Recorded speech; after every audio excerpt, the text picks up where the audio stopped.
پہلے تعلیم سے تم موڑ دیے جاؤ گے، پہلے تعلیم سے تم موڑ دیے جاؤ گے، پھر کسی جرم سے تم جوڑ دیے جاؤ گے، پھر کسی جرم سے تم جوڑ دیے جاؤ گے۔ ہاتھ سے ہاتھ کی زنجیر بنا کر کے نکلو، ورنہ دھاگوں کی طرح تم توڑ دیے جاؤ گے۔ عزیزان گرامی، اللہ کا بہت بڑا شکر اور احسان و کرم یہ ہوا کہ اللہ تبارک و تعالیٰ نے ہم سب کو تھوڑی دیر دین کی باتیں سننے اور سنانے کی توفیق دی۔ دعا کیجیے اللہ تعالیٰ ہم سب کو اس پر عمل کرنے کی توفیق عطا فرمائے۔ نوجوانوں، یہ محرم الحرام کا مہینہ چل رہا ہے اور نہ جانے کتنے مسلمان ابھی تک ان محرم الحرام کے پاکیزہ اور مقدس مہینے میں نہ جانے کیسے کیسے حرکات و سکنات ابھی کر رہے ہوں گے۔ ابھی ہم لوگ راستے سے آ رہے تھے، نہ جانے کون کون سا لباس انہوں نے پہن رکھا تھا۔ کسی لباس پر یہ لکھا تھا یا حسین یا حسین۔ جب میں نے اس پر پڑھا، نوجوانوں یاد رکھو، اس نے صرف ٹائٹل لگا رکھا تھا یا حسین کا، لیکن قسم پروردگار عالم کی اگر آپ اس کے منہ کو سونگھ لیتے تو آپ کو شرم آتی۔ حسین کے نام پر یہ گنڈا گردی کرتے، حسین کے نام پر یہ شراب نوشی کرتے اور ٹائٹل لگا کے رکھتے یا حسین۔ ان سے کہہ دو اگر آپ سچے اور پکے حسینی ہو، حضرت حسین رضی اللہ تعالی عنہ کی کوئی نماز قضا نہیں ہوئی۔ ارے بتاؤ، کوئی ماں کا لال بتا دے کہ حضرت حسین رضی اللہ تعالیٰ عنہ کی کوئی نماز قضا ہوئی۔ حسینی اگر ہو، سچے اور پکے حسینی ہو، اپنے دامن کے اندر اس بات کو باندھ لو، حضرت حسین رضی اللہ تعالیٰ عنہ کی کوئی نماز قضا نہیں ہوئی۔ ارے حسین نوجوان نہیں تھے، معمر تھے، عمر دراز تھے، اس کے باوجود بھی جب جنگ کے میدان میں نکلتے سینکڑوں کو اس کے گھاٹ، گردن کے گھاٹ اتار دیتے۔ حسین وہ تھے جس کی شہادت سجدے کی حالت میں ہوئی۔ حسین وہ تھے جو اللہ کو یاد کرتے ہوئے اپنے جان کا نذرانہ پیش کرتے ہیں۔ آج کہتے ہیں کہ ہم حسینی۔ حسینی وہ ہے جو سچ بولتا ہے، حسینی وہ ہے جو جھوٹ نہیں بولتا ہے، حسینی وہ ہے جو سچائی کے ساتھ ہے، حسینی وہ ہے جو اتحاد کی بات کرتا ہے، حسینی وہ ہے جو عدل و انصاف کی بات کرتا ہے۔ ارے حسینی وہ ہے جو بھوکوں کو کھانا کھلاتا ہے، حسینی وہ ہے جو ننگوں کو کپڑا پہناتا ہے، حسینی وہ ہے جو آپس میں مل جل کر رہتا ہے۔ ارے حسینی وہ ہے جو پڑوسیوں کا خیال کرتا ہے، حسینی وہ ہے جو آپس میں بانٹنے کی کوشش نہیں کرتا، اتحاد کی بات کرتا ہے۔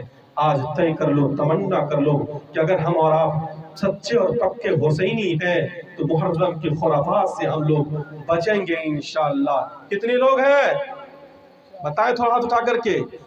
نوجوانوں، حسینی کہلاتے ہیں۔ ذرا ذرا سی بات اگر آپس میں ہو جاتی ہے، ہماری بات اگر بگڑ جاتی ہے، ہم راستہ تبدیل کر لیتے ہیں، ہم ایک دوسرے سے بولنا گوارا نہیں کرتے ہیں۔ ذرا ذرا سے بات پر ہم ایک دوسرے کو پہچاننا چھوڑ دیتے ہیں اور ہم کہتے ہیں کہ ہم حسینی ہیں۔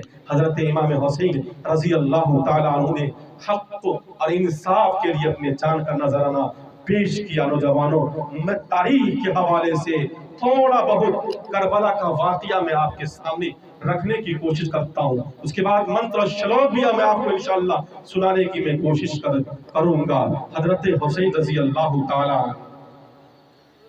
گدی کے وہ لالچی نہیں تھے، حکومت کے وہ لالچی نہیں تھے۔ نوجوانوں، جب یزید نے یہ اعلان کیا، حضرت امیر معاویہ رضی اللہ تعالیٰ عنہ کی وفات کے بعد جب یزید نے یہ اعلان کیا تمام لوگوں کو میری بیعت قبول کرنی ہو، اور مروان جو مدینے کا گورنر تھا اس کے پاس ایک خط بھیجا، کہا اس خط کے اندر یہ لکھا ہے کہ حضرت حسین اور اس کے چاہنے والوں کو یہ بتلا دینا، یہ کہہ دینا اگر وہ یزید کی خلافت کو اور یزید کی بیعت کو اگر وہ قبول نہیں کرے گا اس کو میں قتل کر دوں گا۔ حضرت حسین رضی اللہ تعالیٰ عنہ کے پاس ولید آیا اور آنے کے بعد کہا یہ خط ہے، کس کا خط ہے؟ یہ یزید کا خط ہے، یزید کی طرف سے یہ پیغام آیا ہے اگر حسین ہماری خلافت کو اور ہماری بیعت کو اگر حسین اور اس کے چاہنے والے قبول نہیں کرتا ہے ان کو قتل کر دو۔ ولید نے کہا کہ آپ یہاں سے مکہ چلے جائیے، وہاں شانتی اور امن والی جگہ ہے، آپ وہاں رہیں گے۔ حضرت حسین رضی اللہ تعالیٰ عنہ جمعہ کے دن کے اندر خطبہ دیا اور دینے کے بعد آپ مدینہ چلے گئے۔ جب آپ مدینہ سے مکہ چلے گئے، جب آپ مکہ جاتے ہیں، مکہ کے اندر 150 خطوط آئے۔ 150 خط آنے کے بعد جب آپ نے پڑھنے کے بعد آپ اس بات پر آمادہ ہو گئے ہمیں وہاں جانا چاہیے، اس لیے کہ خط کے اندر یہ لکھا ہے، کوفیوں نے یہ لکھا ہے کہ ہم بے یار و مددگار ہیں، ہمارا کوئی امام نہیں ہے، ہمارا کوئی خلیفہ نہیں ہے، ہم لوگ آپ کے ہاتھ پر بیعت کرنا چاہتے ہیں۔ نوجوانوں، امام حسین رضی اللہ تعالیٰ عنہ اس بات پر آمادہ ہو گئے کہ ہمیں وہاں جانا چاہیے، لیکن صحابہ نے کہا نہیں، وہ کوفی وفادار نہیں ہے، وہ غدار ہے، آپ کے ساتھ غداری کریں گے، آپ وہاں مت جائیے۔ صحابہ نے منع کیا اور مشورہ کیا کہ آپ وہاں مت جائیے۔ حضرت امام حسین رضی اللہ تعالیٰ عنہ تیار ہوئے کہ نہیں، مجھے وہاں جانا چاہیے۔ تمام صحابہ نے میٹنگ کی، مشورہ کیا، کہا ایسا کرتے ہیں کسی ایک عزیز کو وہاں بھیجتے ہیں تاکہ جا کر کے وہاں کے حالات سے وہ واقف ہو جائے۔ نوجوانوں، میٹنگ کے اندر مشورے کے اندر یہ طے ہوا کہ مسلم ابن عقیل کو بھیجا جائے۔ مسلم ابن عقیل کو جب بھیجا گیا، وہاں کے حالات بہت اچھے تھے، لوگوں نے ان کی تعظیم کی، ان کے ہاتھ پر 40,000 لوگوں نے بیعت کی۔ نوجوانوں، اس کے بعد کیا ہوا؟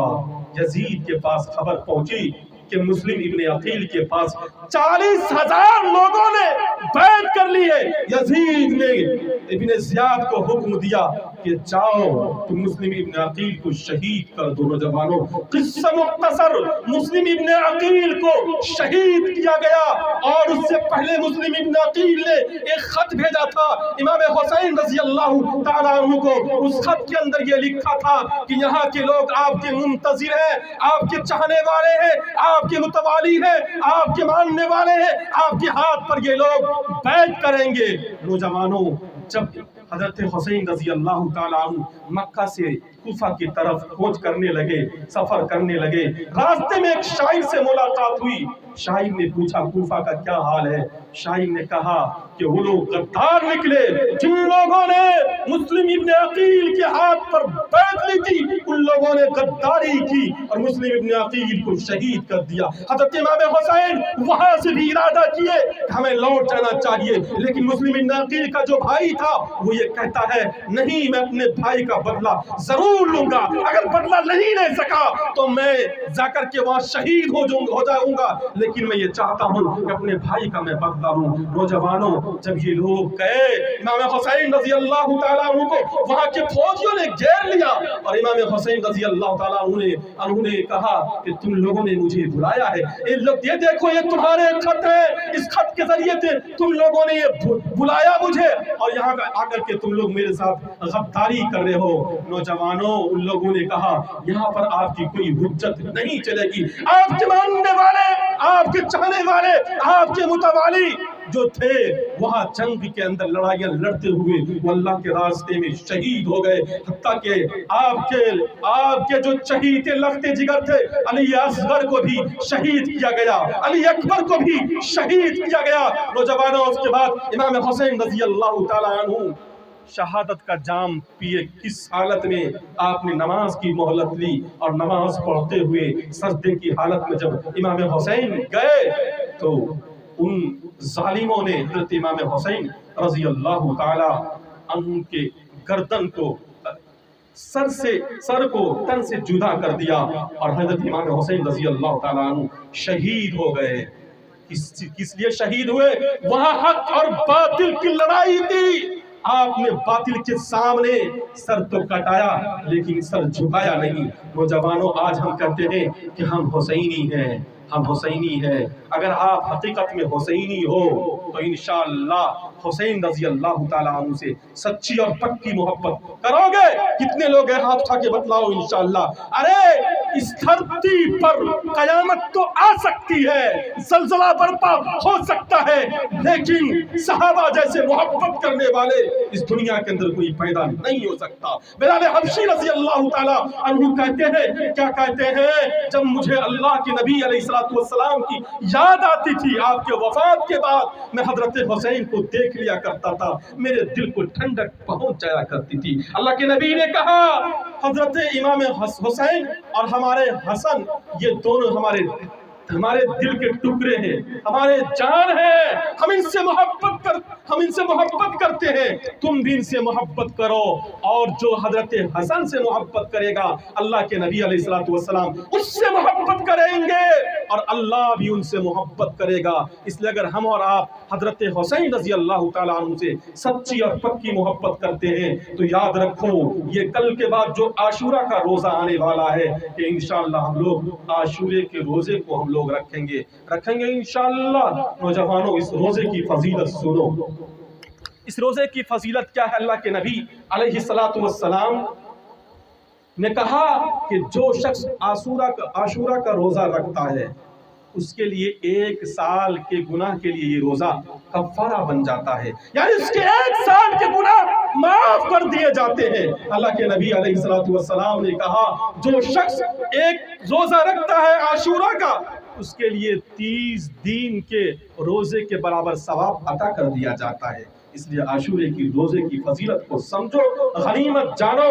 اور حضرت علی رضی اللہ تعالیٰ عنہ سے پوچھا گیا کہ رمضان المبارک کے مقدس مہینے کے بعد ہم کون سا روزہ رکھیں؟ حضرت علی رضی اللہ تعالیٰ عنہ نے کہا کہ یہی سوال ایک دفعہ میں اللہ کے نبی علیہ السلام کے پاس بیٹھا ہوا تھا، ایک شخص نے اللہ کے نبی علیہ السلام سے پوچھا عاشورہ کے روزے کے بعد ماہ رمضان کے مقدس مہینے کے روزے کے بعد ہم کون سا روزہ رکھیں؟ اللہ کے نبی علیہ السلام نے کہا ماہ محرم کا روزہ رکھو، یہ فضیلت والے روزے کی حیثیت رکھتا ہے۔ نوجوانوں اس لیے ہمیں اور آپ کو چاہیے کہ اس دن کو ہم لوگ غنیمت سمجھ کر کے اس دن کا روزہ رکھیں۔ انشاءاللہ ہم لوگ روزہ رکھیں گے انشاءاللہ۔ اللہ کے نبی علیہ السلام نے کہا کہ 10ویں تاریخ کے ساتھ 9ویں تاریخ کو ملا لو، یا 9ویں تاریخ کے ساتھ 11ویں تاریخ کو ملا لو تاکہ یہود و نصارہ کی مخالفت ہو جائے۔ اس لیے کہ اس دن یہود و نصارہ روزہ رکھا کرتے تھے۔ کیوں رکھتے تھے؟ وہ کہتے تھے کہ اس دن موسیٰ علیہ السلام کی قوم کو نجات ملی فرعون سے، اس لیے ہم روزہ رکھتے ہیں۔ اللہ کے نبی علیہ السلام نے کہا میں تم سے زیادہ حضرت موسیٰ علیہ السلام سے محبت رکھنے والا ہوں، اور اس لیے ہم لوگ روزہ رکھیں گے اور ان کی مخالفت کریں گے۔ 9 ملا لیجئے یا 11 روزے کو ملا لیجئے، انشاءاللہ ایسا کریں گے۔